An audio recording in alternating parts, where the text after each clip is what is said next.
Alrighty, been trying to make this video for a while, but I just keep working on the car and getting farther into it. But yeah, we do have the subframe in place. We've got our little our wings off there to the OEM control arms. That's just the adjustable bit that's still on the end. I mean, it won't stay there, but I kind of kept it on because it's a threaded end joint, and if I need to double brace it, you know, I've got something to bolt to, which is kind of a nice little thing. Anywho, yeah, we've cut a lot of the floor out. We have got her in place. I mean, we've got 2-inch wheel spacers on these front-wheel drive offset wheels, so like a 38 on a 7.5-inch wheel, 38 mil, 7.5 inches, obviously, with a 2-inch spacer, so that's plus 52. So, I mean, it's really should be sticking out quite far, and this is great because you know, I'm actually hitting or just rubbing on this side, and we're so far tucked in, which is looking like we can run these 15 by 10s with 2 inches of back spacing, or 52 mil, depending how you like to measure things.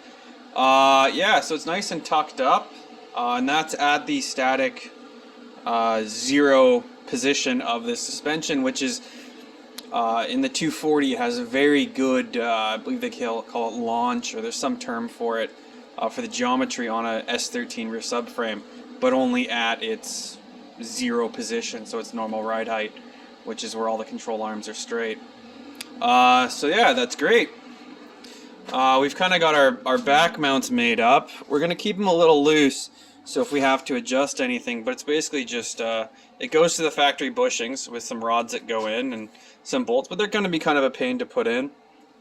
So we welded a bar all the way across to the unibody frame rails, and we'll probably put something on the inside so it connects everything to one piece, and it's quite rigid. And then the piece that goes across to the two cups, as you can see, has some channel welded on the end with these on there. So you do have a fixed hard mount, and I'm going to drill probably 4 1/2-inch bolts, and if I need to slot the holes, it should be okay. I mean, I'm not looking, we're looking like we're right in the perfect spot, but you know, it might just be a tiny bit off, and it's nice to be able to adjust that out before having to adjust control arms. So yeah, I mean, we're basically in. Had a hard time trying to figure out where I want the inside of the car and the outside of the car, so we just started, you know, putting in tubing, and this is all the offcuts I've had laying around, and yeah, it's in there. So I mean, that top piece connects to the OEM rails that go all the way back and would normally hug around the gas tank, so it's quite a secure location of the car, and you have your strength for your strut towers.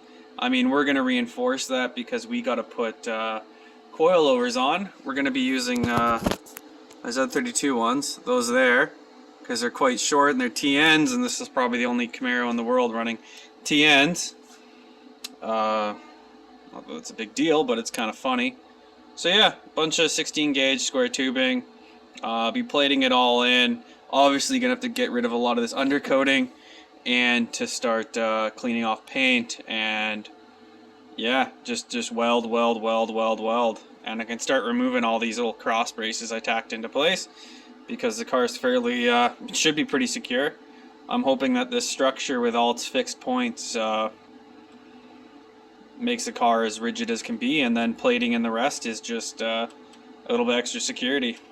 So yeah, smell you guys later.